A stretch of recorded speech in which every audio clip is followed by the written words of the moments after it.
This is Anakin Skywalker, and you're listening to the Gold Squadron Podcast. This is episode 109 of the Gold Squadron Podcast. I'm your host, Dio Morales, and today I'm joined by Marcel. I like to ride my bicycle, Manzano. Freddie Mercury. I like to ride my bicycle. And William, we have a secret project in the works, and you'll see it soon. Hagewood. The William Hagewood Projects.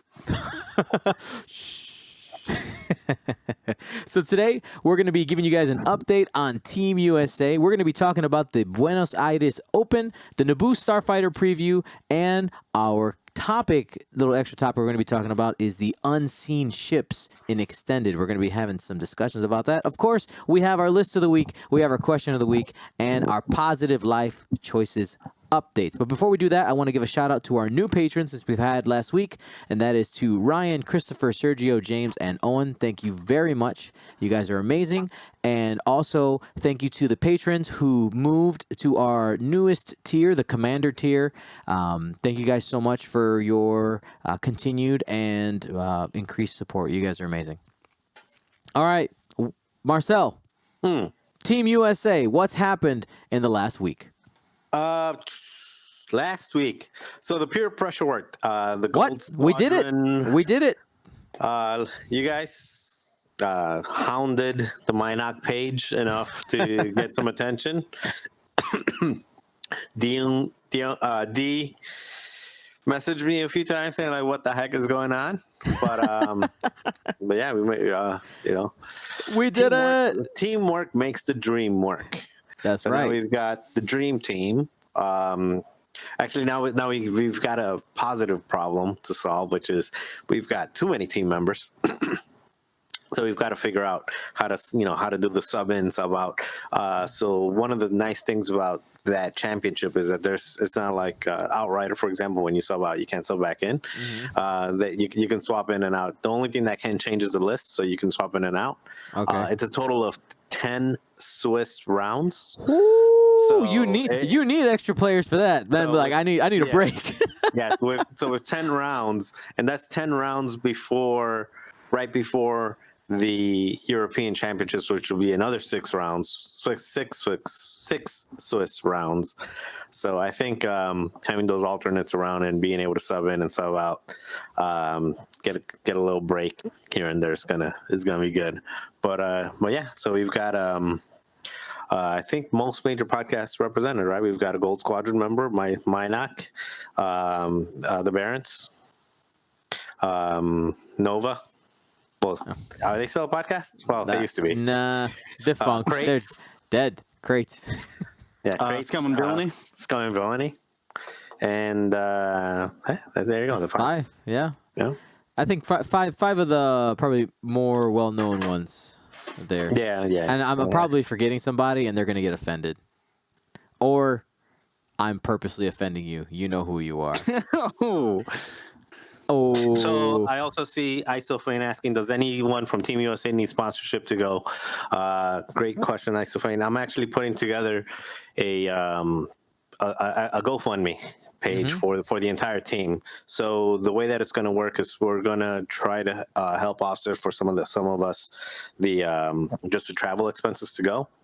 And once those travel expenses are met, and I'll set up the goals because I'm trying to figure out what everyone's expenses are going to be. We're going to have T-shirts and other things as part of like some of the tiers for the GoFundMe. With the big bonus being Dion is going to be getting there on Wednesday, correct? Correct. The tournament starts on Wednesday morning. Right. I'll be getting there like in the middle of the day on Wednesday. Yeah. So if we hit the goal, that goal will also include the funds for Dion to be able to show up a day early and actually stream the event. So that's I wasn't going to mention it today because I was planning on, but I saw the question come up. But yeah, it came up, so you got to answer Isofane. Yeah, so he asked the question. I'll be working on that page over the next week. I'm still waiting on the design for the t-shirts, because it's actually going to be the same t-shirts that we're wearing, that we're going to be giving out. Yep. And we're thinking, like, do we go cool or do we go obnoxious? We're probably going to end up being obnoxious, or obnoxiously cool. I'm in. Whatever happens, I'm in. But yeah, I'm excited. I think we're all excited, and yeah, we've got some people that most people would recognize on the team. Awesome. So our next topic here that I want to cover is the Buenos Aires Open that's actually happening here August 10th. They reached out to me, the organizers, and said, Dion, can you please talk about this? So it's happening on August 10th in Buenos Aires, Argentina. The South American X-Wing community will have the first international tournament ever. This event has been made possible thanks to community support from Argentina, Brazil, Chile, Peru, and Uruguay. They don't officially have any organized play support, so they're putting it together themselves. They've been collecting prizes from around the world. And if you're in the area and the date, you're welcome to participate. Please share. Thank you from the South American X-Wing community. And just to show off some of the things that they've been able to get together, they're going to be using some donated hyperspace trial templates as some of the templates that can be won. Some Wave Championship range rulers they've been able to get their hands on, donated official FFG cards. They have a Yavin mat, and they actually have another mat that they're working on. The art's not completed yet. Where it says right there, arte no terminado, means art is not finished yet. They've also been able to get their hands on quite a few of the other cards and official cards and tokens that are official FFG, as well as I'm hearing some support from other people who are donating stuff, Onyx Squadron and a couple other people. I hadn't talked to them about it yet, but we're going to be giving them some cards, including some of our acrylic stuff that we can make sure to show some support to our South American brethren so that they can have an amazing event. And I actually, this was kind of unexpected, and one of the things that as a media group, Gold Squadron been trying to do is try to get smaller, less known community events. Broadcasts. We've been to quite a few small cities for hyperspace trials, and I was kind of thinking, what if we add one more stop to our schedule this year and head down to Buenos Aires and actually stream and cover this unofficial Open? I think it could be cool. What do you guys think in the chat? Let me know what you think. If you're watching this at home on YouTube, put in the comments. Is that something you'd like to see? Would you like us to broadcast the South American event? I think it could be really awesome. It's gonna, we're gonna have to figure out the finances because this wasn't something that I was planning on doing, but we can always figure it out with our amazing supporters. I know that we can do it. And again, that's happening August 10th. And if we're able to go, we'll let you know, and then we'll be able to stream it and make sure that people all around the world will be able to get this event broadcast. So that's super exciting. That's quite an August, man. Yeah, it's going to be a busy August. And speaking of Team USA, one of our so the reason D was having such a hard time choosing whether to go to, because I had talked to him ahead of time. I talked to him a couple months ago. Is because he's actually headed to Buenos Aires to be a marshal. He's going to be he's not going to play. He's going to be one of the marshals for that event. He's going to be a volunteer marshal, which is, I think, amazing. But yeah, that's one of the reasons, because it's going to be such a packed August. We have Gen Con on the first weekend. Then we have potentially Buenos Aires the following weekend. Then we go to the third weekend would be Poland for the team championships, followed in the same week. So that's 10 games for the team championship plus a hyperspace, then the Euro championship and another hyperspace, or the final. Actually, the final probably, right? Yeah. Actually, they have day 1A and day 1B. at the Euros. So yeah, so it'll be 6 rounds, and then the finals. So that's a total of 10, 12, 22, You're another not counting 5, Nova championships. in that, 27. too. No, I haven't gotten there yet. We're not even there yet. That week alone, that week in Poland alone is 27 rounds of X-Wing. Uh-huh. That'll be covered if you can make it there early enough. Yep. Then on the following week, dual streaming from both Australia System Open and the U.S. Nationals in Nova. I think that's probably. If you do all the math, it'll be well over 100 matches in a month. That'll be covered in 4 different continents. That's great. Oh my God, it's crazy. I mean, it's 4 continents. You got South America, North America, Europe, and Australia in 4 countries in different ends of the state within the United States. In 1 month. I'm gonna be so tired. September's gonna come and like, I need a break. You get a break for a month because then it's Worlds. Yo. Yeah, 1 month break. Oh man, and yeah. So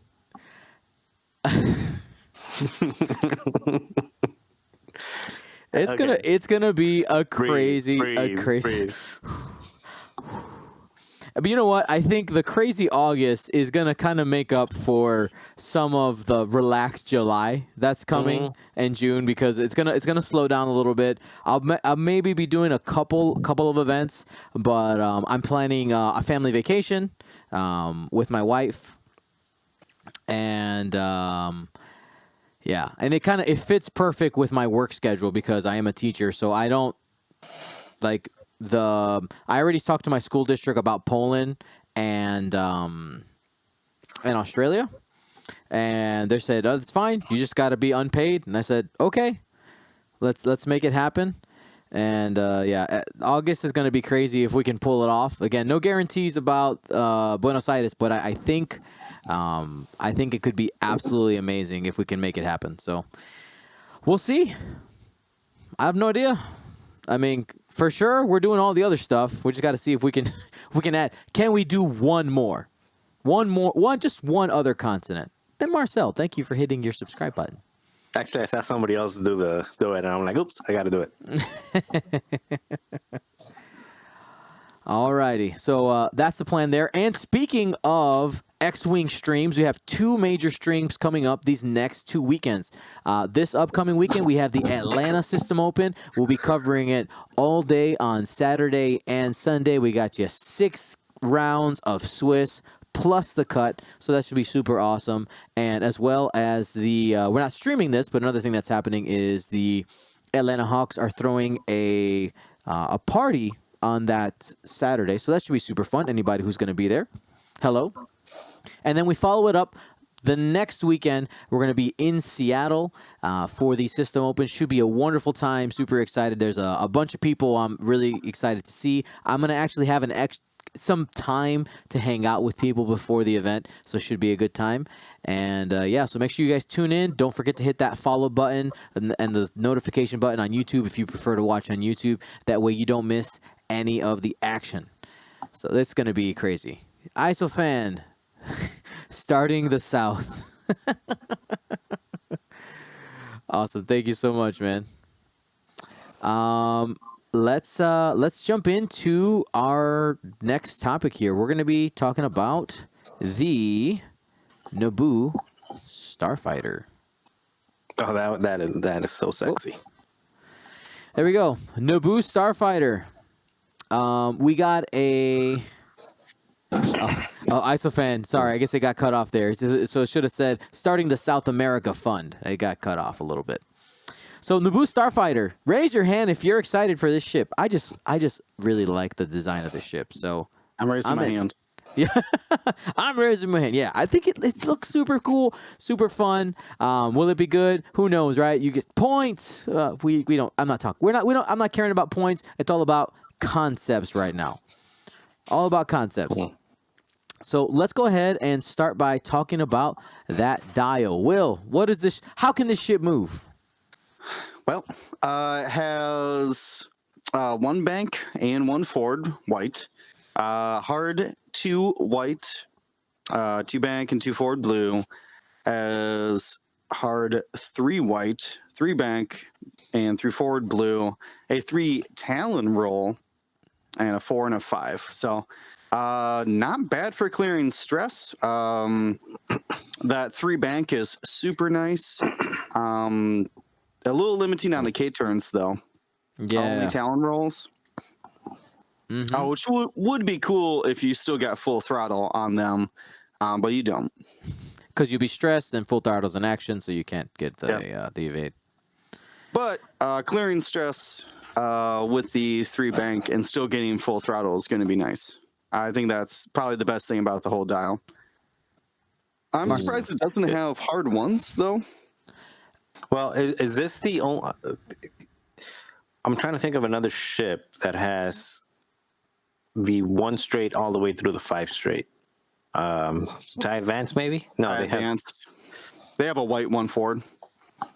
Okay, so it's there's very few ships who have that, yeah. And the TIE Advance doesn't have a hard 1 either, so it's very similar to a TIE Advance without the K turn actually. Maybe fluff wise. Maybe fluff wise, the reason why there aren't any hard 1s here is because this is a fast ship, so it wouldn't necessarily maybe be able to do those hard turns. Though you could argue, right, the A-wing can do it. So I mean, I'm just kind of throwing it out there. Oh, the silencer. The silencer doesn't have a 1 forward though. Doesn't have a 1 forward. Somebody threw out a silencer there. But anyway, yeah, spinning's a good trick, and let's talk about some of these pilots. So we're going to start here with the Initiative 5. This is Riccoli, Bravo leader.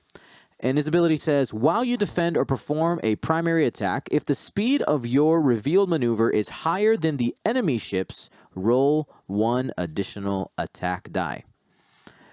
So base, these Naboo starfighters have 2 attack, 2 agility, 3 hull, 2 shields. What do we think of this ability, gents? Just to clarify, it actually isn't just an additional attack die. Additional die, excuse me. Yeah, defense as well. Yep. And as you're probably going real fast with this, probably hard 3-in, I'd imagine most of the time.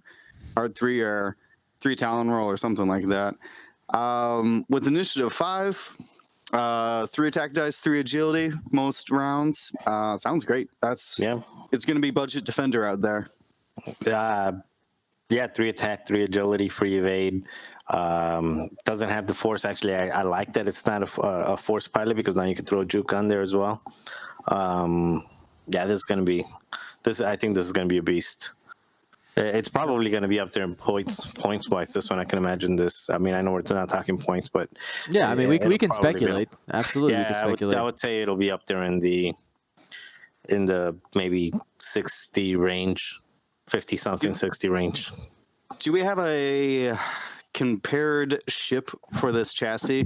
Probably not factoring full throttle, but is there a ship that's the TIE Advance? The TIE Advance is 2-3-3-2. But that has an extra agility and can get an extra attack die as well. Yeah, but with 1 action. Outside of Vader, it's only 1 action. It's I kind of comp it a little bit to a Rebel A-wing with an extra hull, right? You trade that hull for an agility a little bit. Yeah, but also but you're getting the evade, right? So that kind of makes up. I mean, it's better than an additional die, but that's kind of where I look at it. Not a resistance A-wing because you're not going to have as much time on target because you don't have a mobile arc. But also seems good still. Also, no linked abilities either, which means you're not going to be having to focus and reposition on the same turn. Mm-hmm. So do you think? Let's just talk about base chassis. Do you think this chassis is going to have some issues putting out consistent damage if they're not using secondary weapons? I don't think Rick here is going to have much damage or problems with that. If he can get juke and 3 attack dice to trigger each round, and assuming that he doesn't have to boost a barrel, that he gets a modifier as well, he should put out damage.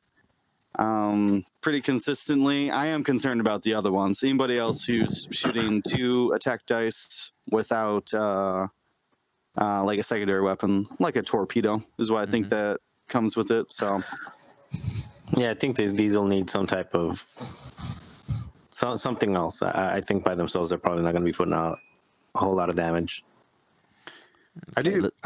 I would think that I feel less bad shooting torpedoes out of these because you do get a defensive modifier. You do get that evade token.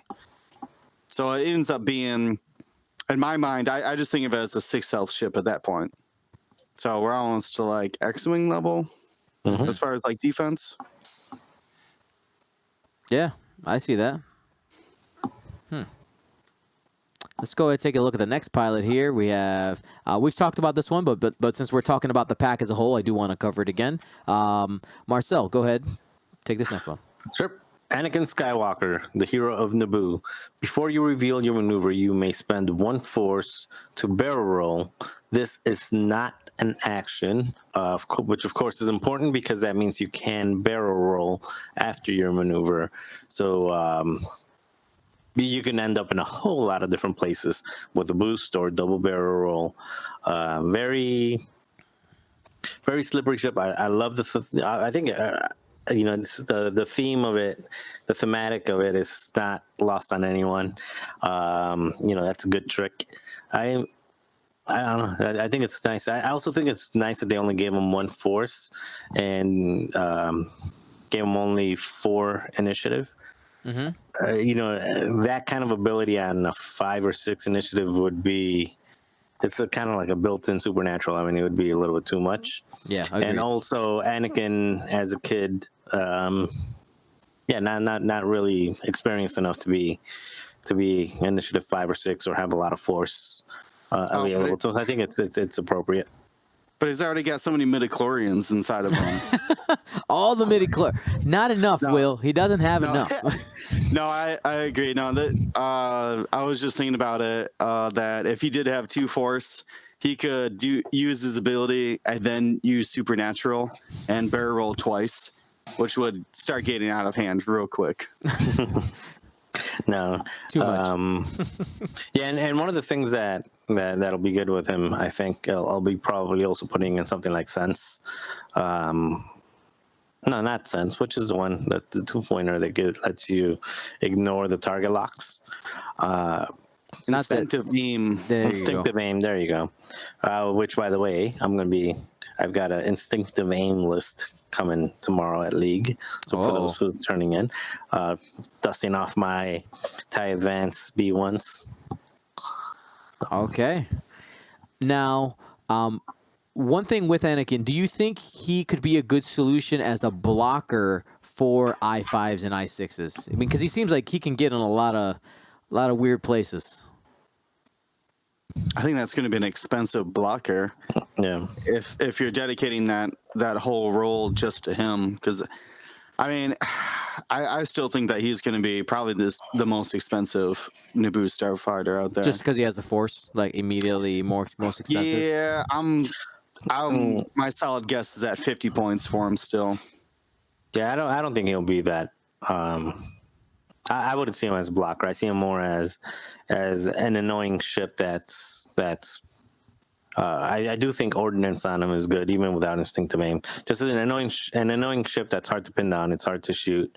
It's hard to kind of go after, and he can get, because of his maneuverability, he can get in, get some target locks, and really just be a nuisance in there. Not really doing a whole lot of damage with his 2 primary, but I think he'll probably have options. All right. Maybe using that double barrel roll or barrel roll boost to get into positions where he kind of pre-arc dodging and getting in spots where maybe people can't shoot him. Yeah, and always have that evade available. Yeah. Very cool. All right, Will, let's talk about Padme. All right, Padme Amidala. She's an aggressive negotiator. Initiative 4 as well. And while an enemy ship in your forward arc defends or performs an attack, that ship can modify only one eyeball result. Other results can still be modified. So basically what this tells me is that Padme really needs a juke, and she almost has that kind of Magva support going on to where you kind of want to take her down, but she's going to be hard to get decent attacks on, or she's going to, the way I'm thinking about it is, so you re-roll up in her arc with a focus, and she basically turns focuses into calculates. Is that a decent analogy? Oh yeah, that's great. That's exactly how I was looking at it. Yeah. So I think that's pretty strong, especially if she's shooting you with juke. I mean, granted, juke at initiative 4. I guess we have seen that do well on particular ships who are getting free evades. So there is some potential there, and yeah, it's just it's a weird defensive and offensive ability. But I think it's just going to suffer against people who have like low agility, if that makes sense. Yeah. That they're only going to end up getting like one evade or one eyeball result most of the time anyways. So this is probably a lot stronger against 3 agility ships than say like 1 agility ships. I think it's good all around because it has that defensive and offensive ability tied into one. She becomes that ship that's going to be automatically targeted, and with the potential of having a focus evade every single turn, it really makes those 2-die attacks mean something again, especially if those 2-die attacks have juke or something like that. 4 of these with juke and her Padme, especially when we get to some of the maybe some of the handmaidens and things like that, it gives me a little bit of feeling of those like 5 A-wing resistance A-wing, that they're by themselves not really scary, but when they're coming in a group, they're constantly putting out like a little bit of damage here, a little bit of damage there, and really mitigating a lot of damage. So I don't know. I think it's actually going to be pretty good against things like the Rebel Beef. There's a question in the chat I do want to address here. Somebody asking, does Padme stop force mods? And yes, it's any modification whatsoever, right? You can only do one. Any focus. Yeah, focus results, correct. Because if you have an evade token, you can still use the evade token to flip an evade. No. Well, if you have 2 attack dice and both of them are focus results, you can only modify 1. Right. So even if the example with the evade, if you have 2 focus results on defense and you have focus evade, you still can't change that second dice then at all. Correct. It just sits there as an eyeball result. Yeah, you can switch blanks with an evade. Exactly. Padme, she's really good, and she might just be good as a flanker, right? Like maybe just as a type of support ship, you keep her light, and she's good enough. Her ability base is good enough to probably draw some fire away from any major pieces you might have in the list. Yeah, and guarantee some damage goes through, and I think she's going to be really good. As I was reading this whole article, and I was reading a lot of things about it, they're just going to pair up really well with what's already out there with the arcs, and especially with the Jedi. And I know some people are comparing her ability to Midnight, but I honestly think this is better in a sense because it's more flexible. I know that it doesn't lock down all the dice, but it's more flexible, and it can end up affecting literally every single one of your enemy ships. Yeah, I think it's gonna hurt formation flying, like Rebel Beef or Vulture Swarms, TIE Swarms, things like that. Maybe not TIE Swarms as much. because they have the Hollow Run and reroll most of the times. But Yeah, still but if the you same roll thing. 2 focuses, you can't re-roll 1. It's true. You can't re-roll. You can only re-roll 1 or spend your focus for only 1. So That's sad. true. It'll be interesting. I would like to see which of those 3 ends up being the standout between Padme, Anakin, and Rick there. I know. For me, my vote's at Padme. Like, she just has that type of ability that, you know, it can affect such a large number of ships in the game that I feel like it's the most, like, as a tournament player, that's the one that it looks the most abusable. Like, if I can get that triggering every turn and I'm limiting my opponent from using their modifiers, oh man, that seems good for me. So yeah, I'm curious. Again, we don't know points, but I'm curious to see where she's going to sit. But I think she might have the most powerful ability in the pack, my personal opinion.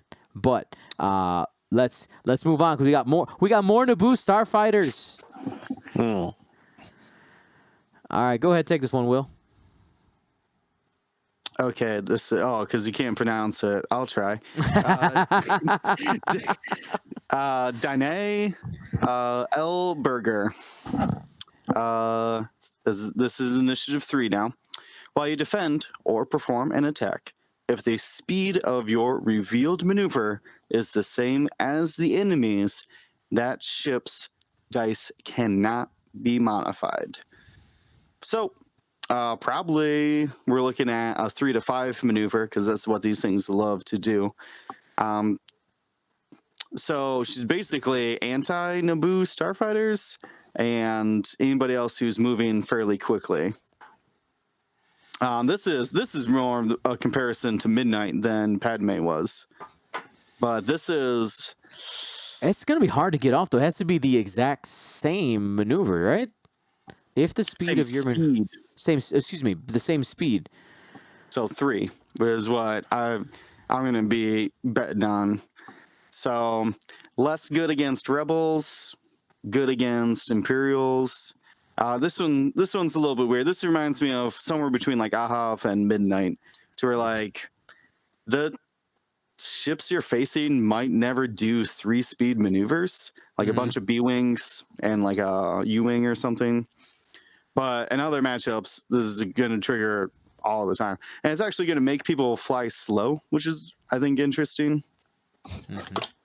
Yeah, but what I see about this one and also Amidala is that they don't necessarily have to, that free evade is nice, but I don't really think they need it every single turn. I mean, you can have one evade, or if you're flying against, let's say, a rebel swarm and they're kind of slow playing a little bit.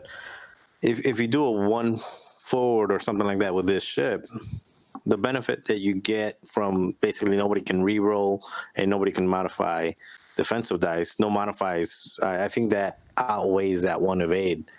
So this one and Amidala, I think, are 2 of the ships that don't really rely on that evade as much as some of the other ones might.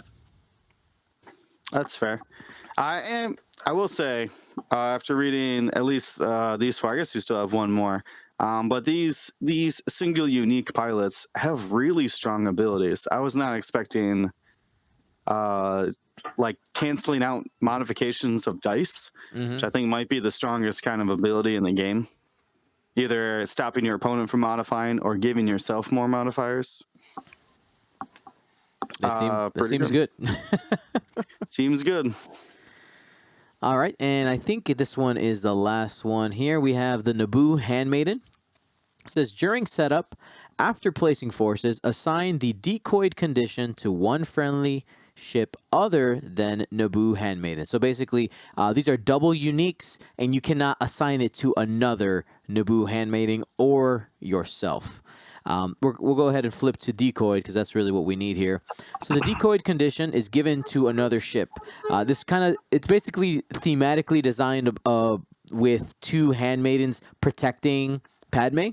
But let's go ahead and read the card text. So it says, while you defend, each friendly Naboo handmaiden in the attack arc may spend 1 evade token to change one of your results to an evade result. So you're able to manipulate whoever's decoy, the person you're protecting, their dice with your own evades.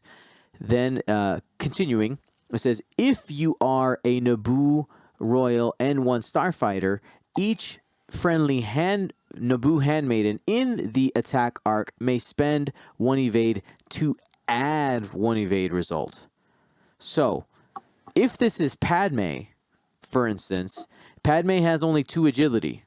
If she, let's say 4 hits are coming in and she was able to roll 2 evades, those handmaidens can each spend their own evade token to give Padme a total of 4 evades available, because it's adding results, not modifying a dice. So again, adding results are always really, really powerful. It's not something that's super common in the game currently with 2nd edition.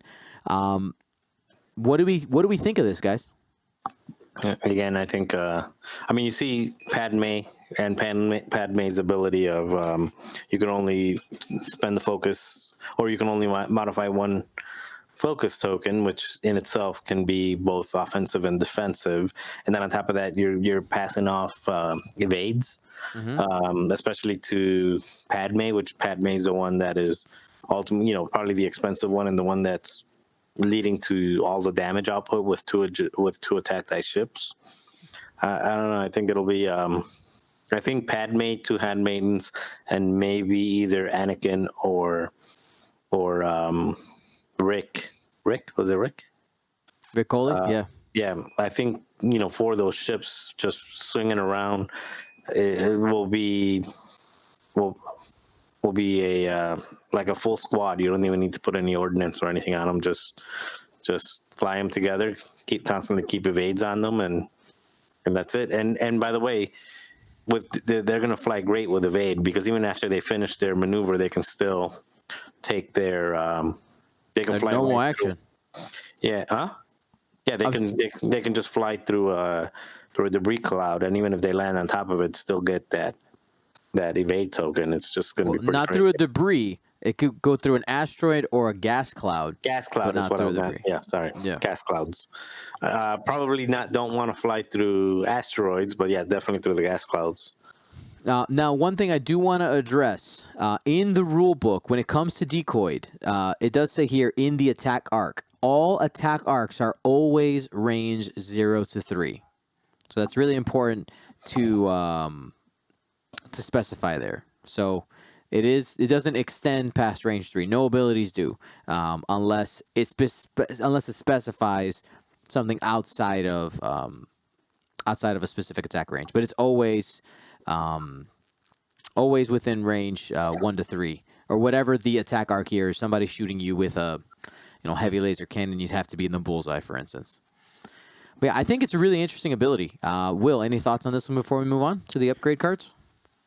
Yeah, what do you guys think about 2 handmaidens and a decoyed Delta B Anakin Skywalker? Like loaded down, like max points, like shield, R2, everything. I actually don't like it that much, just because it forces Anakin to constantly fly with 3-speed maneuvers, or try to keep up with, because the handmaidens, they don't have an evade action, so they're relying on speed 3, 4, or 5 to get that evade, which I think makes Anakin a little predictable. I think the Delta 7 Anakin probably wants to fly by himself and snipe people and basically do the things that an ace does. Not be forced into a formation, essentially, right? Yeah. Okay, right. But I guess maybe on the flip side of that, if I wanted to play devil's advocate, if you do keep them in a formation, the Delta is fast enough to keep up with them, and if you just have evades out there, it might be like, it doesn't matter, I'm not going to take damage anyway, because I have these focus modifiers with the force and these free evades. So it might be viable, might be worth testing at least, to see if it works. Let's go ahead and move to some of the upgrades that are in here. So we have a Republic-only droid, R2A6. It says, after you reveal your dial, you may set your dial to a maneuver of the same bearing of a speed 1 higher or lower. So this one seems to pair up really well with that pilot who's trying to get that same speed, right? The Danny. Mm-hmm. If we roll back there. Or Denny. Dene. So you can adjust that. So if, let's say you put in a 4, you can go 3 or 5. Or if you put in a 3, you can go 2 or 4. Then I got that reference. So here's a question for you guys. Did you guys ever play first edition Juno Eclipse or whatever the second edition TIE Advanced ability is? Yes, I'm familiar with it. So it says the same thing, essentially. You can raise or lower the speed of whatever the maneuver you showed, right? It's Ved Foslo is the second edition pilot. So with Juno or Ved Foslo, you basically just put in whatever maneuver you thought you were going to do, like say hard 3. You just dial in a hard 2, because why wouldn't you? You can always just change it afterwards. And man, this R2A6 on initiative 6 or 5, like Anakin or this Rick, is going to be particularly nasty, I think, because you just have like access to like 3 different maneuvers every time you move your ship. Then I think it gives a little extra than that. I mean, you can basically, if you put it on Anakin, say, or any of the Delta 7s, it doesn't say that the maneuver has to be in your dial. It does. It does? What does it say? After you reveal your dial, you may set your dial. Oh, you may set your dial? Correct. So you're completely changing the dial. Okay, so it's not because the Juno that you were talking about was increase or decrease the speed. It wasn't change your dial. Correct. Yep. Okay. Ved Fossil is the same way. Okay, because the other way I was looking at it, I was like, you can set a 2 sloop and then changes to a 3 or a 1 sloop. No, that would be amazing. They saw that coming already. But I still think it's good because like Jedi or those Delta. Darn those playtesters. Yeah. Those Deltas do have hard 1s, so you get the full selection, and that's really what you're looking for. Is you're looking for whenever you use this droid that you set it to where you can go up or down. And I'm trying to think of a Republic ship that has like multiple K turns of the same speed. Not right now. No, that's probably why it is Republic only. Oh yeah, this would be way too good, way too good on the Imperial ships. I know that they don't have any with Astromechs, but that'd be too good there. I mean, even I guess the B-wing has the 1K, X-wing has 4. Is it the T-70s that have 2 different K turns? No, it's I know Y-wing. I mean, well, yeah, some of the Imperials. Yeah, we're getting off track. Anyway, I guess the Aether Sprite does have a 4 and a 5K. Is what we're getting in the chat. That's fair. So you got some options there. So the next one, and I think this is the one that is probably the hot button right now that you see people talking about there, and this is the sensor slot passive sensors. Marcel, go ahead and read me passive sensors. Read me a bedtime story. Action. Spend 1 charge. You can only perform this action in your perform action step. While your charge is inactive, you cannot be coordinated. But before you engage, you may, if you're stutter. Before you engage, if your charge is inactive, you may perform a calculate or target lock action. So I see this as I see it's really good. I think, and as you can tell in the background there, it has what looks like a first order TIE SF. Yeah, TIE SF. But I think it's really good. So, for example, the TIE stuffs, you use if you're putting some missiles or some ordnance on them, you just basically say, I'm not, I'm gonna do it early, spend my charge, and later on I'm going to be able to take my target lock. Or on a high initiative ship, something like Quick Draw, it lets him be coordinated early. Actually, wait, why would Quick Draw want it? No, Quick Draw's a bad idea. But Quick Draw in the situation of high pilot skill and you have initiative, you actually engage first, which means that you can take your target lock before they shoot at you. Yeah, I guess if you lose the initiative, if you're flying at 200 points, maybe. That's where I've seen it. If people trying to or theorizing it on Darth Vader, who, if he activates first in combat order, he could then start his Darth Vader chain off of the target lock action. Yeah, target lock, and then use the force. Target lock, barrel roll, focus. Yep. So it basically makes it that he always can barrel roll last. Ooh. He may not move last, but he certainly can take his barrel roll last before shooting starts. Yeah, actually, this on Vader is pretty nasty. If you have a coordinator, it could become pretty juicy. Even without a coordinator. I mean, he comes in, keeps his force, just uses this up, and then when it's time to activate, he can go ahead and reposition or target lock focus. Yeah. Yeah, and, you know who I personally like these on the Hyena bombers. I hope that they come with this upgrade as well, because this is going to be potentially very nasty for them. Yeah, because they can set up that ordnance, even if they're lower initiative. Yeah, exactly. And you're able to still use, say, other bombers or other vultures calculates through network calculations. You know, that's another way to get them double modifier. Cause that's a problem people have been talking about. Well, how do you get that double modification? Well, right there you talked about it. Network calculations is an option. I think that's immediately where my mind too. But I've been thinking about Hyena bombers a lot lately. I don't know who else has a sensor slot, so maybe Guri. Guri could link the focus to booster barrel roll. Is there any other droids who have linked actions off of calculate that have a sensor slot? Yeah, that have a sensor slot. Is it just Guri? Oh, Forlom? He doesn't have any linked actions, though, and probably is stressed by the time this happens. Yeah, Guri makes sense.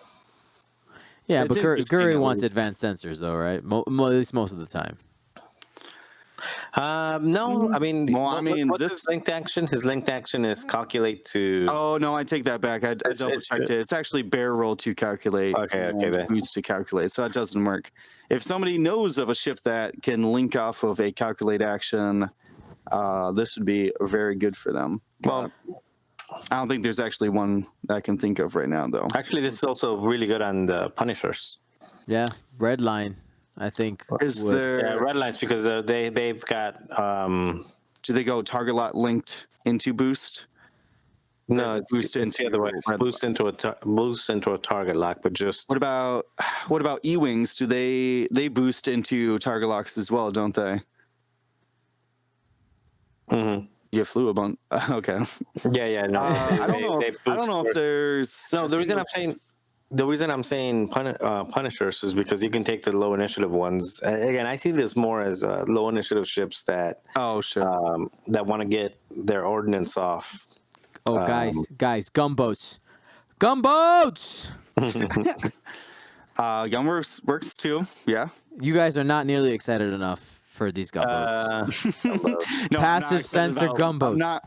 I'm not excited about low initiative missile boats. No. Another option is the TIE Phantom, right? Sure. They don't have target lock. They don't have target lock. They can with this. Can they with this? It doesn't. Wait. Does it? Yes, so you can perform. Any ship is capable of any action. You just have to have a source for it. So passive sensor gives them the ability to target lock. Does it? Because the other ones that do usually have the icon, like Well, on the it's left. This is a special ability, though. it's a different function. So if it had the icon on it, you would be gaining the target lock action. That's not what Forever. this forever, right? That it would be a situational thing. That would be like a targeting computer, right? But that's not what this is. This is specifically this timing only. Yeah, actually, then it would be really good with, let's say, Whisper and Seventh Sister, or whatever the Fifth brother. fifth brother. There you go. Yeah. So then he's got a force modification And for an evade. He's got an evade, a force, and a target lock available every single round. Probably has initiative, so shoots before other fives, Yeah. or engages before other fives to grab a Yeah, target so lock. actually, I'm thinking Whisper with Juke, Seventh Sister, and this would give it double offense modification, a Juke, and the evade, and maybe even double evade if he lands. This might be probably stapled to Whisper. Yeah, I mean, you're locking yourself out of a focus action. Like if you're continuously using this, it's just an important thing to remember that you're locking yourself out of focus. Most of the time, I mean, you're never really barrel rolling with the Phantom, Yeah, but that also means that in the situation where if you, I mean, I guess this is always at the start of engagement. So actually, my point was about to be invalid, but at least in those sense, that seems. Yeah, but I mean, There's that's just why some important that's what I'm trade-offs. saying with the Seventh Sister, you get to use, you get to decide whether you use that focus offensively or defensively, that focus mod. And with only 2 defensive dice, it a force isn't so bad defensively if it's only 2 dice. So here's my question for you guys. What ship, other than probably the Hyena bomber, would prefer that calculate? I think any ship, if there's a system upgrade for the resistance, then you can take advantage of the. Actually, no, because it doesn't add it. So no. C-3PO. Yeah, it doesn't work 'cause it doesn't I already looked at Vinny and C-3PO. You might as well. I mean, you might as well just take it as a regular action then. Yeah. Yep. And I want to take a second here and answer Kinetic 33's question here in the chat. Was asking, he thought that in order to do an action, you have to do it on the action bar. So some evidence to show that you can really do anything is that there are cards in the game. We're going to go ahead and shift screens here. There are cards in the game that specifically address the action bar. So, for instance, Lieutenant Sai says, after you perform a coordinate action, if the ship you chose performed an action on your action bar. So the cards would specifically say on your action bar if that is something that is part of the ability. So it's just important to note that, the action bar is referenced in cards. So if it's not referenced, this is just an action with passive sensors, then it's something that you can do the target lock in that case. Just wanted to give some evidence there because I see some people discussing it. Yeah. We were talking about the Naboo starfighter that has full throttle. Lets it take an evade action. It does not have the evade action on its action bar, which would, if in that line of thinking, the full throttle would do absolutely nothing for the Naboo starfighter. Right. If that's how it worked, how he was thinking. So it's fine. We're learning. Everybody's learning, and that's what this is about.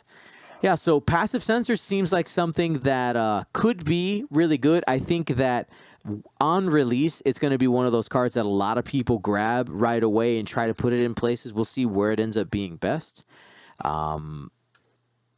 Let's way too early to call, but let's give it a shot anyway. How many points is passive sensors?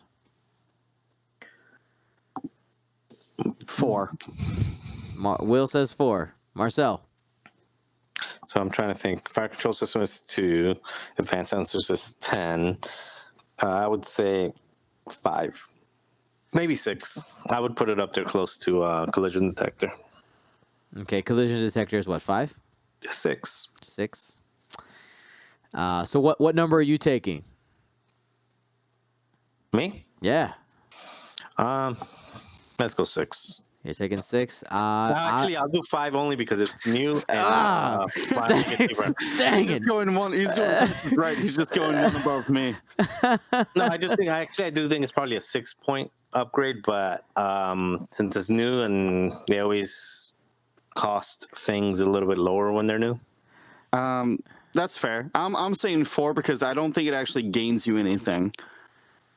I know what it does, but it doesn't like give you an additional action or give you an action when you wouldn't normally have one. Actually, it does also because Yeah, It increases for target lock. It increases your initiative. It's kind of what it does, right? That's essentially what it. But it locks you into target lock. So it gives you one when you don't have one. Very true. See, I was gonna take 5, so I'll take 6 just so that we have something. Have another one, though. Okay. Let the record show that I wanted 5. All right. Nobody's forcing me, but just saying. All right, so it sounds like we all agree that this card is good, but not great, not like break the game or anything. No, I think for some chassis it has a lot of flexibility. I think it's one of those ships that is kind of on the watch list. It's one of those where if there is like a super combo out there, I wouldn't be surprised if it involved this card, but because of the beauty of second edition, the fact that everything is modular. Just you raise the cost. If it's too good, you just raise the cost. Well, we'll see, right? We don't really know. I'm really interested to see where FFG puts that card. We'll find out June 6th. June 6th, yeah. So the Naboo Starfighter and everything else in Wave 4 is going to be released June 6th. Make sure if you have a store that does pre-orders, make sure you get them in ASAP so that you don't lose out on them. Which is, today is the 21st. That means it's a little over 2 weeks away from when we're recording this. So, Wave 4, yeah. Oh. So that means that on June 5th, that for League Night, so not this week, not the following, but the midnight release day, I'll have access to all of the Wave 4 stuff, and we'll be doing a Wave 4 preview stream. Should be super awesome. So I want to talk about our next topic here. It's something that we see a lot of people talk about, what ships are in the meta, and now I want to focus on some ships that aren't.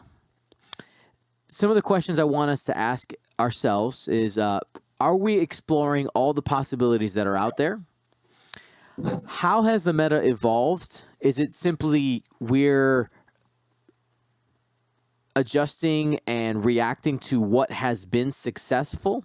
Are we limiting ourselves due to what we're being told is good?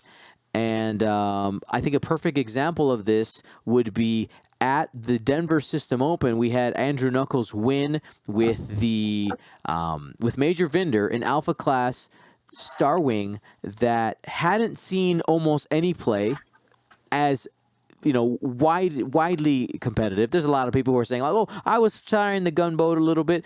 But let's be honest. Competitively, we had not really seen it do well until this Denver System Open. Now everybody's convinced, Major Vinder's really good, but he'd been out there the whole time. You know what I mean? Like nothing really changed. Yes, the points came down a little bit on the gunboats, but nobody had done anything right away once those points came down. So I want to talk about 5 ships that we really haven't seen on the table much, and maybe what are some things that we can try if you want to give it a try. And then this is completely just kind of off the top of our heads, trying to try this out. Will and Marcel didn't know what the topic was for today, but I thought this could be a really fun exercise, and is actually going to influence what I fly tomorrow at League.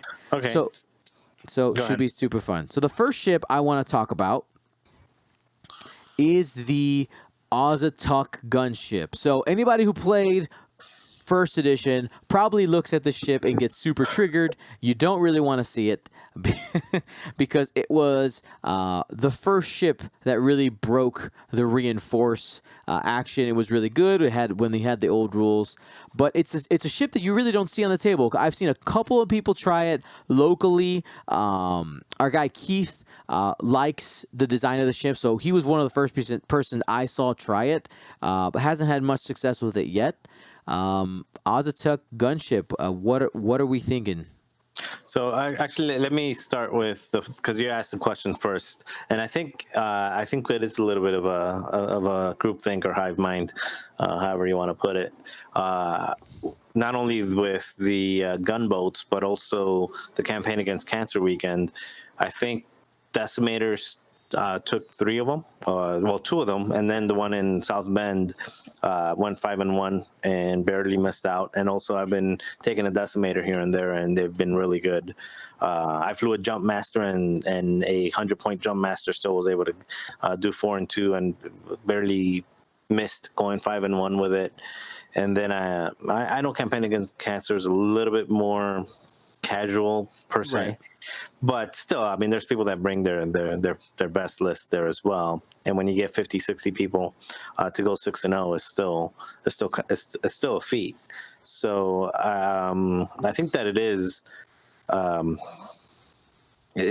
product of what people see as good and just not getting creative, or even if they are getting creative, they're just not getting confident enough to be able and putting in enough reps with it to be able to get good with it. But I think a lot of things are viable, like the quad jumpers as well. They go up a couple points, and now everybody thinks they're garbage when they're really not. They're still really good. Anyway, Aztec. Yep.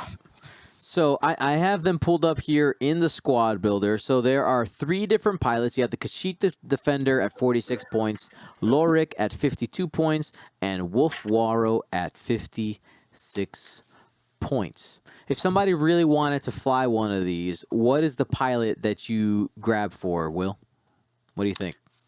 Wolfaro. These things lost most of their defense between the reinforced kind of getting nerfed and like expertise, predator, gunner, crew, things like that. That you don't have as many offensive options for them. So I think taking Wolfaro to get that extra kind of push for the offense, you're spending so many points on that 180-degree arc that you need to be actually rolling hits and modifying your dice. So actually, I was looking at actually like 2 different crew members for him. It's Magva Yarrow, to where if you shoot at someone, or if you shoot at the ship Magva's on, they get a target lock, which is very cool for, say, Wolfaro, who can't even take the target lock action. The other person Wolfaro likes is Saw Gerrera, who can suffer a damage to change all of the eyeball results to crit results. So it's another way. So it's actually double doing his ability. Basically, in my opinion, maybe Wolfaro can get by without reinforcing for like a round or 2 to like activate his ability. But I think for the most part, these Aztecs need to be reinforcing. It's such a good action for them. They're only struggling with getting that attack modification. So actually, I was looking at Saw Gerrera, R2D2, and Trick Shot. It's a 74-point Wolfaro, but that thing is going to punch really hard. And R2D2 works with Wolfaro now because Wolfaro just says damaged. He doesn't care if you're shielded anymore. He used to care if he used to say if you were unshielded. Mm-hmm.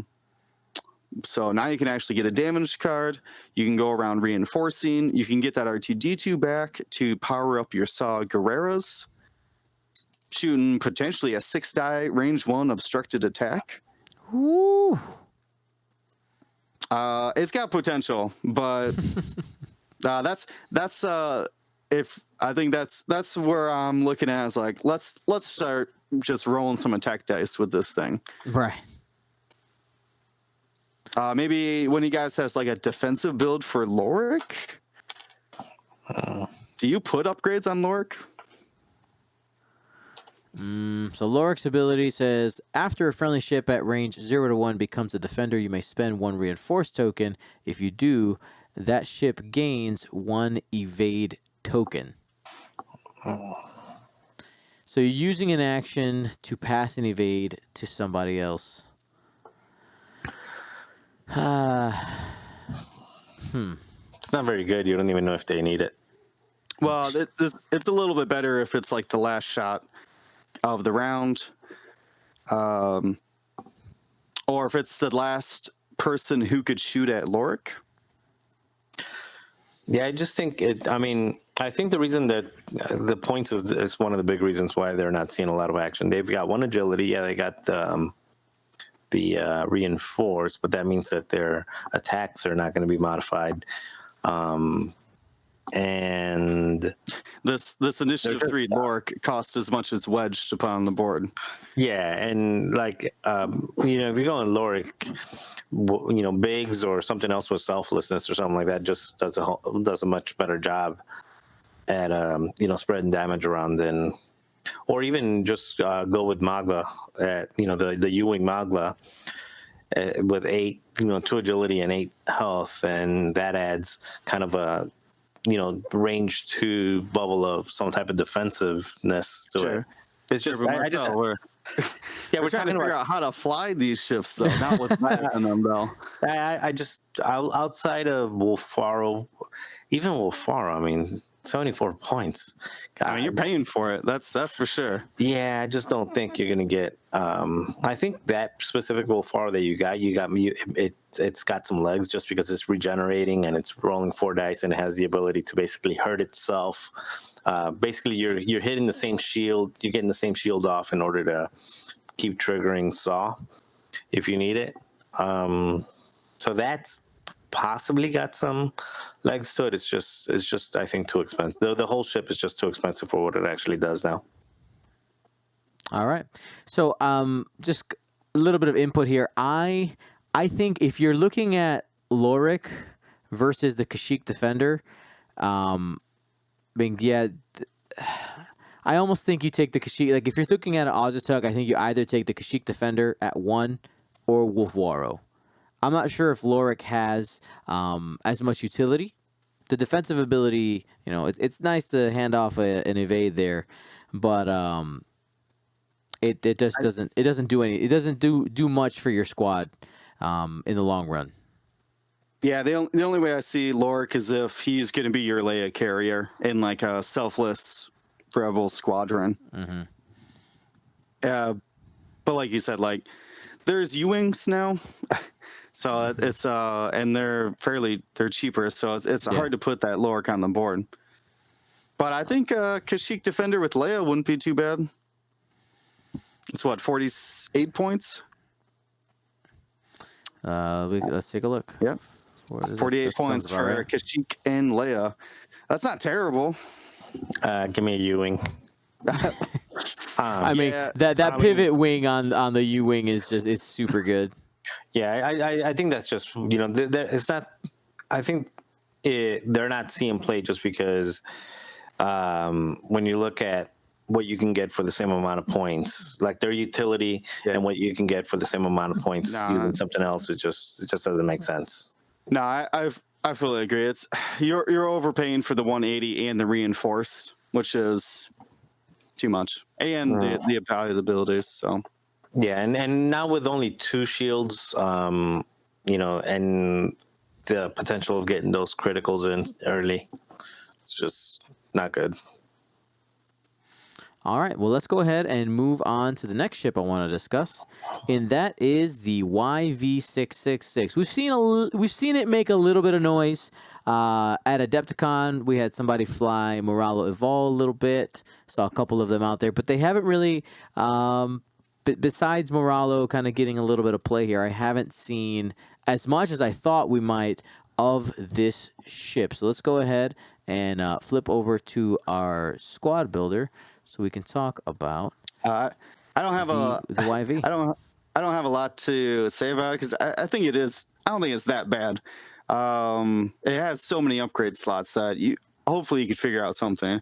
I was going to say my favorite upgrade combination on it is definitely Jabba and contraband cybernetics.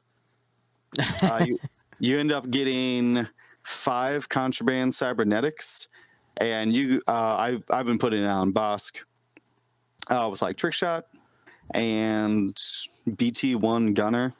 So it ends up being like it's still like an 80-point ship, but being able to just like you get 4, or actually, yeah, you get 4 from Jabba, so you get 5 total contraband cybernetics. So you can fly through. Let me read cybernetics. Before you activate, you can spend 1 charge. If you do, until the end of the round, you can perform actions and execute red maneuvers even while stressed, which for a YV666 is the 0 stop. So it can stop and reinforce, stop and lock. Afterwards, it get hard 2 and keep going. And basically, you can just do whatever you want. It is a little expensive. It's 11-point combo for it, but 5 contraband cybernetics is pretty good. Those are discount list hits for sure. Okay. I actually like this one a lot. This ship a lot. I've been meaning to put it on the board, and there's a lot of different ways to build it. Mm-hmm. I think like William said, it's just got so many different. It recently got It recently traded its 3rd crew for a gunner slot. Yeah, which is money. Yeah. So you can put Han Solo on there. You could put Bosk out there on it. But you're talking about like one thing that I've been. Okay, well we'll put it out there. So one build, it's a 66-point YV that I've been meaning to put out there for S and Giggles is so you've got the Trandoshan Slaver on there with 4 LOM, so that you're putting some damage in, right? But then you take the modification and you put on the mods, you put static. Oh, the static discharge vanes? Yeah. So basically you're coming in and you're especially if you're flying against something that's a small base or something that's a little bit hard to pin down, you just hopefully you're trying to get into range 1, you're jousting with it, you're reinforcing, you're not to be able to take that damage up front. And that's another thing that we didn't talk about. It's got to reinforce now, which is so good on this ship. And then you just shoot your dice, you 4 LOM it to try to push the damage in. Then you static discharge to get one of those ions over to basically one of the ships that, whatever ship you just shot at, and now it's ioned, and you can basically do that a couple times. And it also gives you the ability to use 4 LOM twice in a row, 3 times before you get ioned, where before it was only twice. So I think it's pretty cool to be able to just choose when to ion, and on top of that, you're getting rid of one of the modifiers on whoever's defending. It's important to note, though, that you can't be stressed while using the static discharge vein. So think about the gameplay there. If anybody's planning on trying this, you cannot stop, use 4 LOM, and then static discharge veins. You can't do that. Yeah, for real. And then that's why I said you're basically coming in. You're jousting with this. You're chasing people down. People are probably not going to want to joust you, so you're going to be chasing them, which is good. Which is good for the slaver. That means he's, he doesn't want people getting behind them. And if you get close enough, I mean, you choose when you use 4 LOM. So as long as somebody is nearby, even if they're right behind you at range 1, you just shoot somebody that's at range 3. You use 4 LOM, and then you ion the one that's right behind you, trying to get in your back. Yeah, I'm imagining a scenario. I used to do this with Oiken and Palpatine in first edition. That basically, if you imagine you block a small base ship and you just keep giving it the ion, but you just keep one forwarding into it as well. So basically, you can lock it into bumping you forever as long as you can shoot another ship. It can or you can use Forlam. No, I'm talking about no, never mind. I was talking about a first edition combination called the Emperor's Hug. That was using the same principle. Same idea, yeah. That you basically can lock somebody in to forever bump you. And it sounds like as long as this Trandoshan slaver build that you got going on, as long as it can take a shot and it can activate Forlam, you could infinitely have someone just stuck next to you. Lizard snuggles. Yeah, that actually sounds kind of nasty. If you don't like, no, why don't you stay right here? Be my friend. And then that's a good way to keep an ace out of a fight because you're not doing any damage to it actively. But if you can get like a Darth Vader stuck on your grill, like, hey, all right. You're gonna have all the other ships shoot at that guy sitting. Well, there. of course, I'm saying, but like it's like it's a bug zapper, like just trying to hold things basically. in. Very cool. Do we see any utility for Latsrazi? I haven't really seen her out there. So her ability is at the start of engagement. At the start of the engagement phase, you may choose a ship at range 1 and spend a lock you have on that ship. If you do, that ship gains 1 tractor token. No, I don't like it. Yeah, you want to use your reinforce action. Yeah, you want to reinforce too often, and it's super restrictive. Only range 1, not 0 to 1, but only range 1. Because it would be pretty cool if you could block somebody and then tractor beam them off of you. That would be interesting. But no, I just can't even think of any combination other than like coordinating lots. But now you're already into Rune Goldberg machine. Yeah. Actually, also try this. I'm actually because somebody in Mega actually Tommy said Lando. Put Lando on that 66-point Trandoshan there crew. That is true. I actually because then you Lando reinforce. Exactly. And since he shoots at 2, he's already reinforced. He's already taken the shots that he's going to take.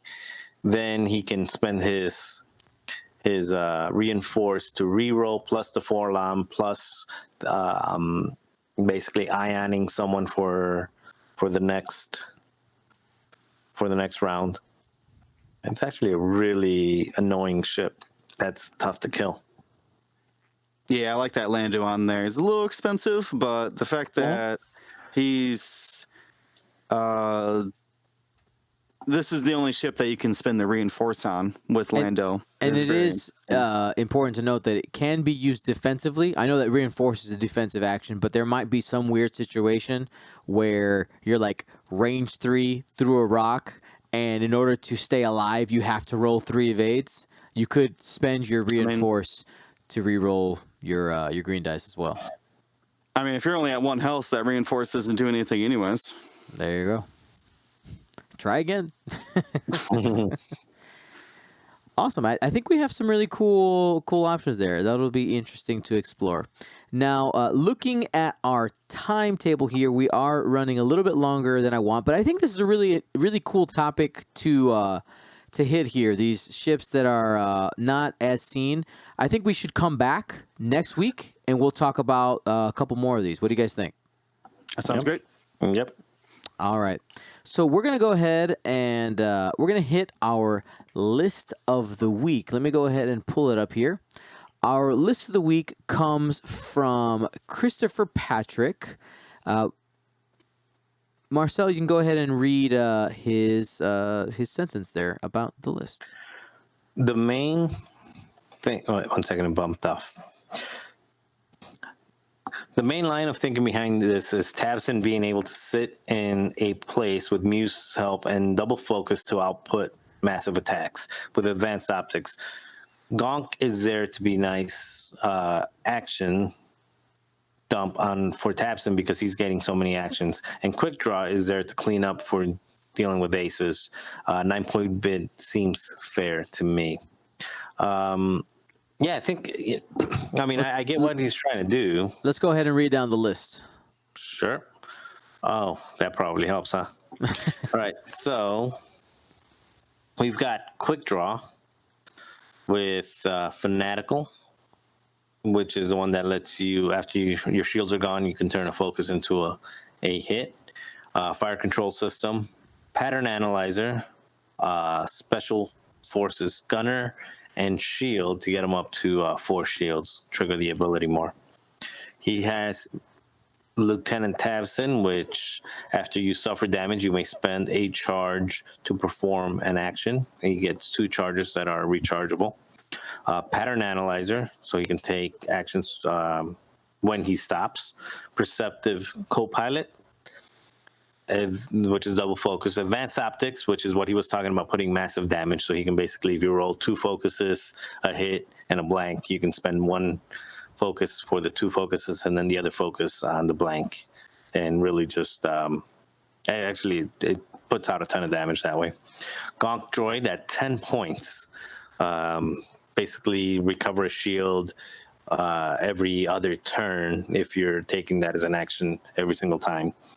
And a jamming beam because it's free. And to top it off, it's Muse, who Muse says at the start of the engagement phase, you may choose a friendly ship at range 0 to 1. If you do that, ship removes a stress token.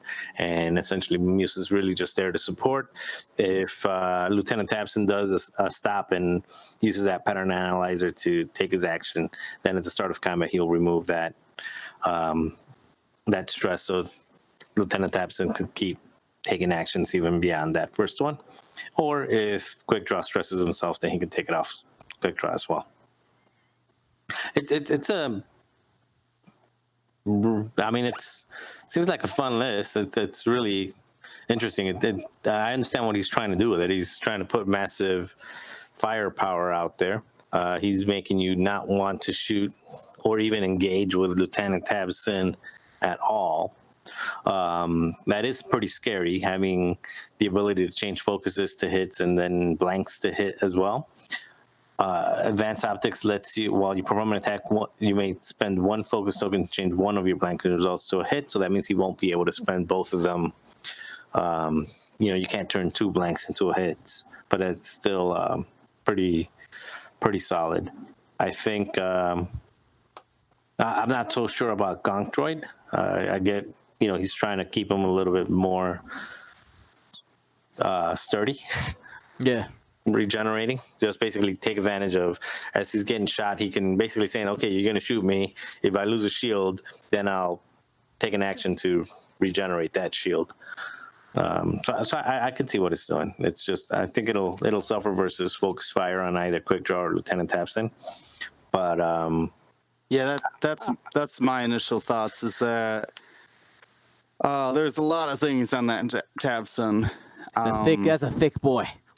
Yeah, and if you're just sitting there, they're going to be able to fly around you. I mean, you're probably not going to sit every round, but it's still a lot invested in just a single shot. I was actually looking at it. Oh wait, do you have the list pulled up? Yep. Still, yeah, you could drop the pattern analyzer off of Quick Draw. Everything but pattern analyzer off of Tabson. And add Scorch with Crackshot.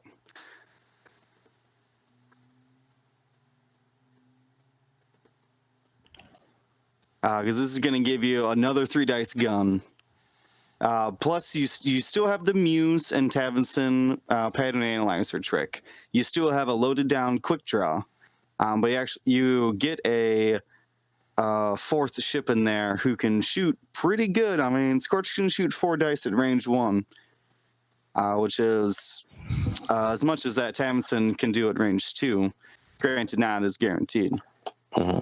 I personally would take the 4th ship because it's hard to commit. That tab seems to be on the board for a long time.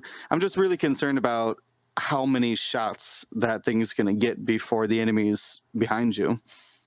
Yeah.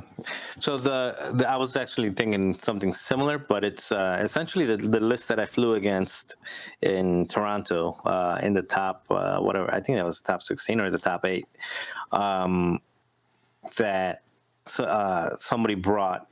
The only difference between the way you built that out is instead of the shield upgrade on quick draw, he had, and that's probably the way that I would do it. Instead of the shield upgrade, he had a pattern analyzer.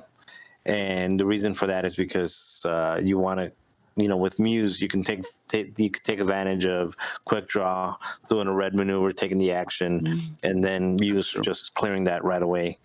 And then he had Fanatical on Scorch instead. Which I think Fanatical's just it's so good, especially on Scorch, because once he takes that first damage, or once he takes The shield. once he loses that one shield, he can just use his tokens defensively after that point. So I think it's a 200-point list. If you want to get a tiny bit of a bit, I've never been a big fan of fire control system, but. With Tapson being able to coordinate, I don't think it's that big of a deal. All right. I like this. It's a completely different list. I understand what he was trying to do originally, and while I think it's fun, and while I think it's a lot, I just think it's going to have a hard time killing anything, because quick draw without boost is going to have a hard time catching up to things, and Tabson without repositioning is also going to have a hard time keeping things on an arc. Yeah, the original list that Christopher submitted does work. I think it could win games for sure. I just am concerned about basically Tabson getting like a third shot before it has to start the hard twos all the way around. Do you think maybe his idea here might be like a castle type list, where you keep Tabson in the corner or pointed at one side, and you cover with quick draw, and you just kind of go in circles with Muse and just keep relieving the stress off of the stop? I hope not, because that's kind of boring. I'm not saying that's fun or good. I'm saying that it could be a concept that could be used in this squad because it has the pieces to do that. No, I think that the only reason you're bringing Muse is to basically infinitely stop and create that kind of castle. So, what is Muse's initiative? Is it lower than? It's 3 or 2. It's 2. Yeah. So Muse would have to move first. Okay, that's not that big of a deal. But yeah, because you could just do hard 3s and just circle a sitting Tabson. Yeah. Yeah, so thank you so much for Christopher. Thank you so much for submitting the list. You can submit lists that you want us to talk about on our Discord. If you don't know how to join that, if you're watching live, !Discord, we'll give you the link there. Or if you are watching on YouTube in the future or listening on your podcast app, go ahead into the description. There is a link there. It's free to join. It's just a big chat room, us talking about X-Wing. And if you're a patron, you get a special role depending on what level you are. So don't forget to connect your Patreon to Discord.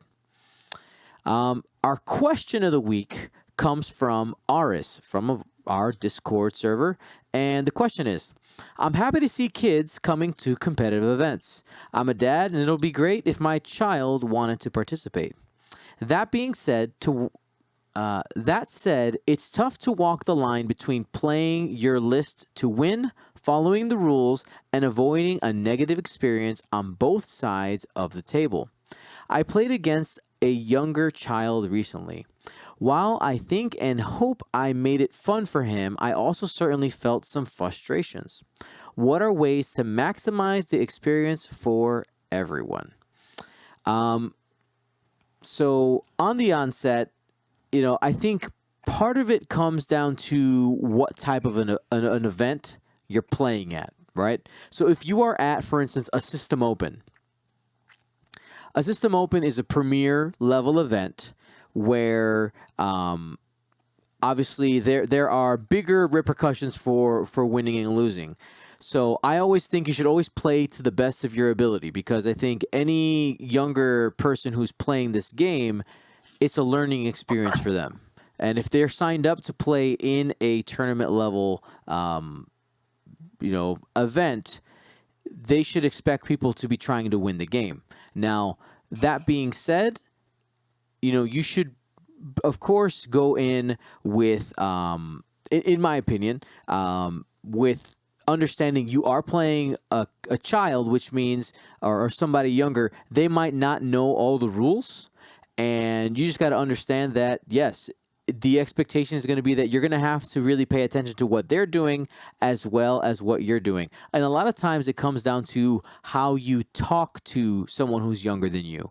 As a teacher, I've had a couple of situations where I've played against younger people, and it hasn't bothered me, because essentially it becomes a learning opportunity for the person I'm playing, and I essentially I enter teacher mode where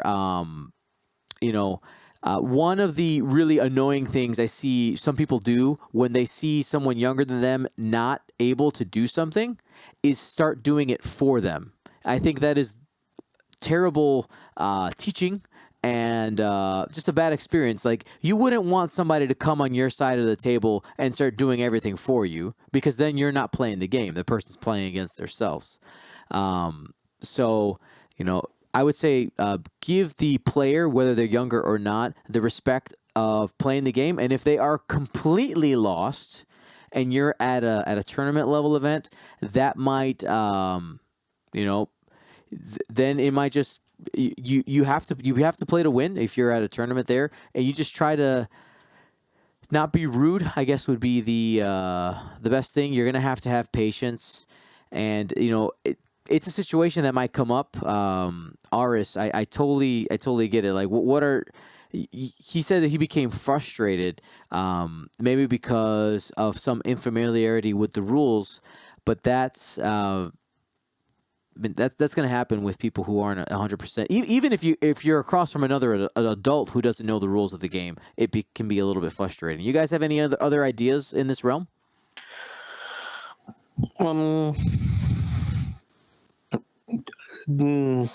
I would say, just like from my perspective, what I would do, or what I do, is really just like, I don't really take it easy if it's a premier level event in terms of like what I do.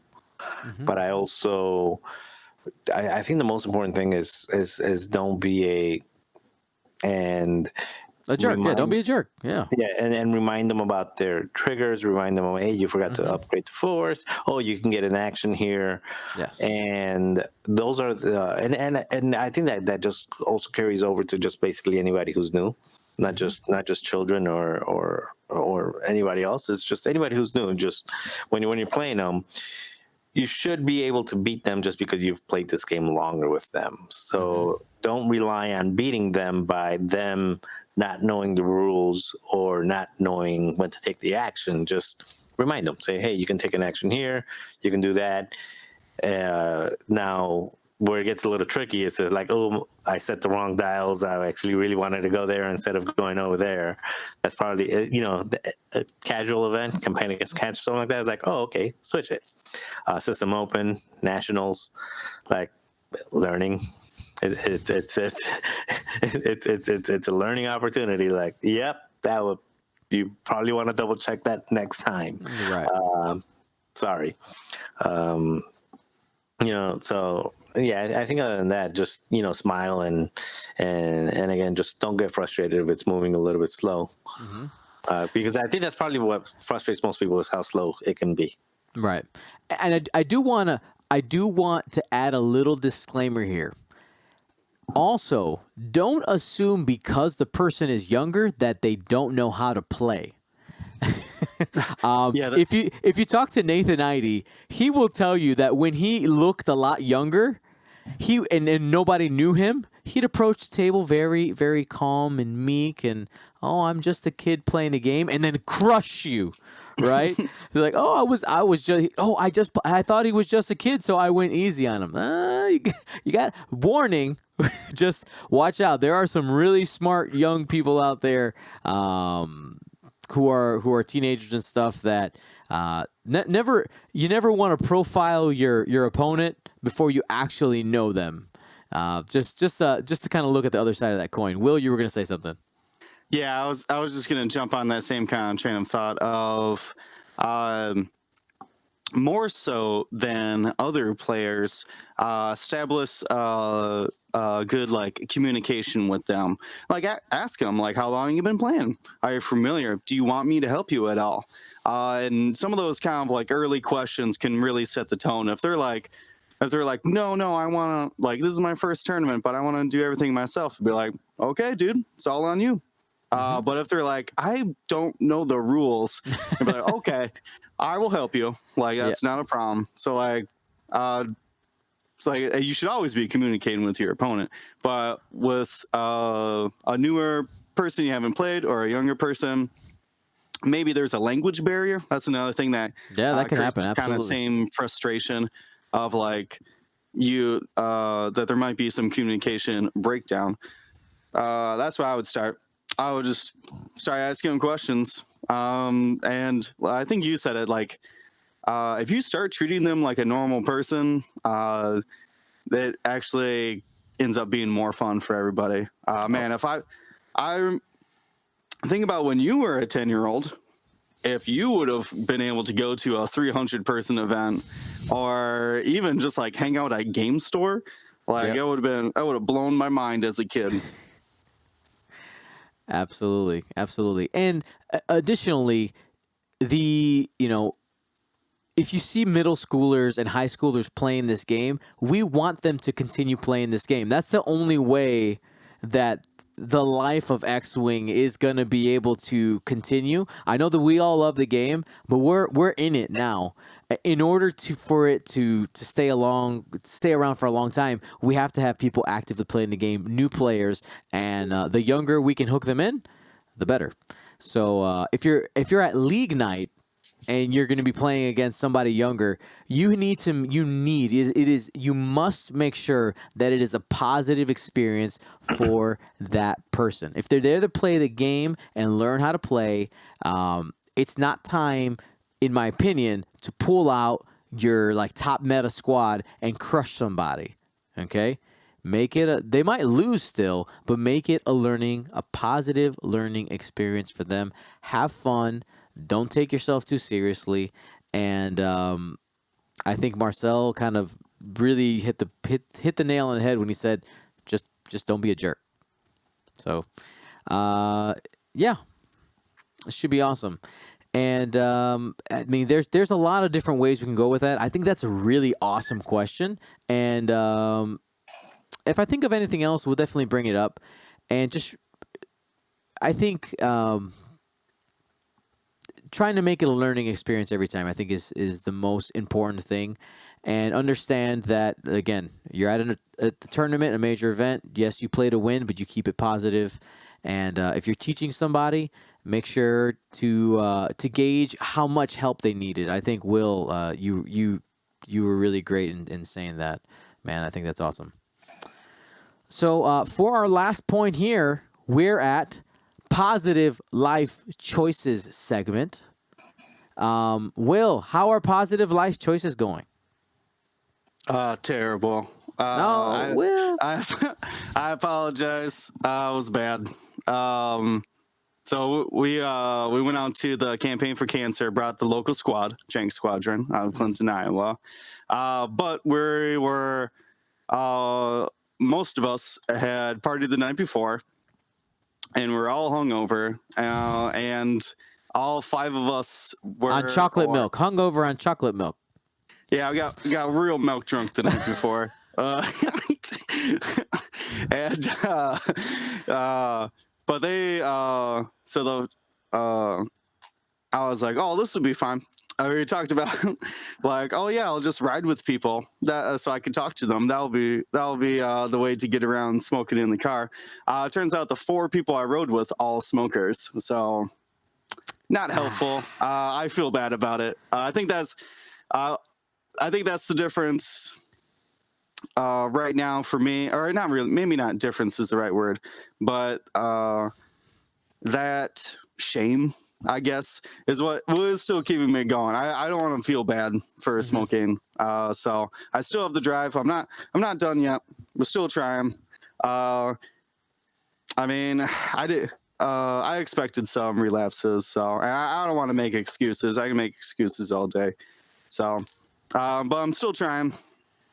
I mean, I was smoking for what year is it?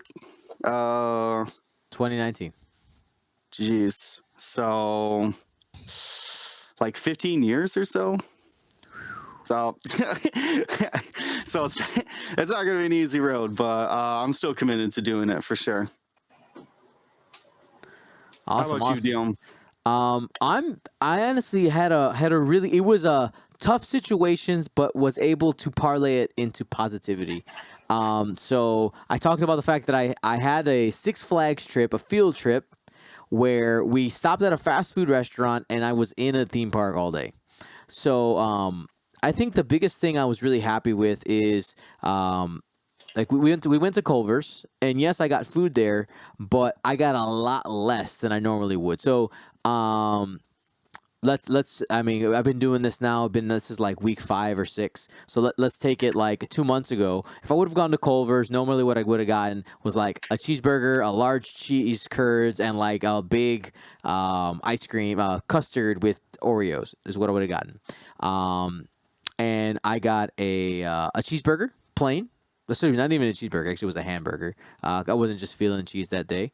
And I got a single ice cream cone. And was done.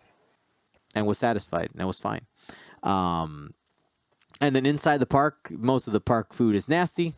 The kids, some of my students bought like funnel cakes. They're like, we bought funnel cakes. And I was like, crap. Right? So I'm sitting there. They're like, Mr. Morales, you want funnel cake? I was like, I'll take a couple bites. And in fact, I took just a couple bites and was done.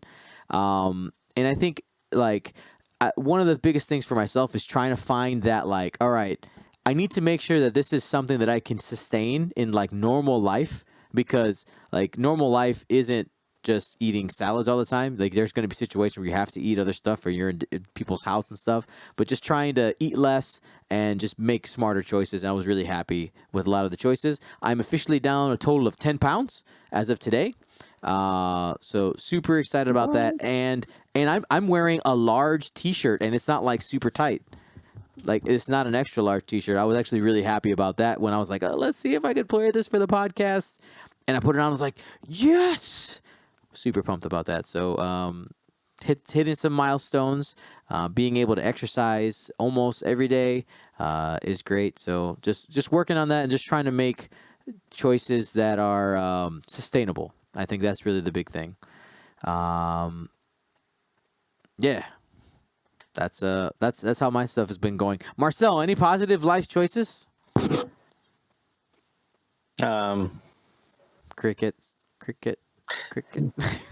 No, actually, I think I have a pretty positive life. So I think from the time that I wake up through the time that I go to bed, for the most part, I tend to do what I like, and it's not it doesn't defeat me. I mean, I had a donut today, but I also go to the gym and run. So yeah, I think last week was good positive life choices. Outside of the ordinary, I think just life is good. Yep, and I want to give a couple shout outs. We did create a positive life choices channel on our Discord, and there was a couple of people who had some big successes this week, or just some really kind of things that I was really inspired by. I'm pulling it up here. Give me a second. I'm sorry. This was kind of impromptu. Me pulling this up. So Dacris he's one of our squad leaders. He said, I just passed 15 weeks with no cigarettes, which is amazing. He's saying, I'm no longer feeling... Cold turkey. Yeah. No cigarettes for 15 weeks. I'm no longer feeling any kind of cravings, and the urge to reach for own after a meal has finally passed. Well, that's awesome. It's a little bit of a longer paragraph after that. But yeah, 15 weeks, good on you. Dacris, there's a couple other people here. Rogue Panda talking about controlling his food consumption, making better choices. It's awesome to see people just coming together, having some accountability with each other. So if you want to join the Positive Life Choices channel, it's part of our Discord. So if you guys want to do that, that's awesome. Well, I want to say thank you, everybody, for listening. Make sure you tune in this weekend to our streams for the Atlanta System Open. Should be super awesome. I'm super excited about some of the giveaways that we're going to be doing. And if you did words are hard. If you did win a giveaway within the last 2 events, I'm planning on shipping a bunch of stuff on Thursday. I am behind. May is a crazy month for teachers, and even a little crazier for music teachers because everybody's asking you to play at every ceremony for everything. So a little bit behind on shipping, but don't worry. I got you, fam. We are taking care of you. So we'll see you next weekend. Make sure to subscribe on our YouTube channel. We're on the road to 8,000. We just eclipsed 7,500. So we're starting to make that climb. And if you want to be a part of the largest group of supporters we have here at Gold Squadron Podcast, you can go to patreon.com/Gold Squadron and get that awesome swag while supporting our content. For Will and Marcel, thank you so much for joining us. My name is Dion Morales. Gold Squadron out. I'm Matthew Wood. I play the voice of General Grievous in Star Wars, and you're listening to the Gold Squadron Podcast. Gold Squadron out.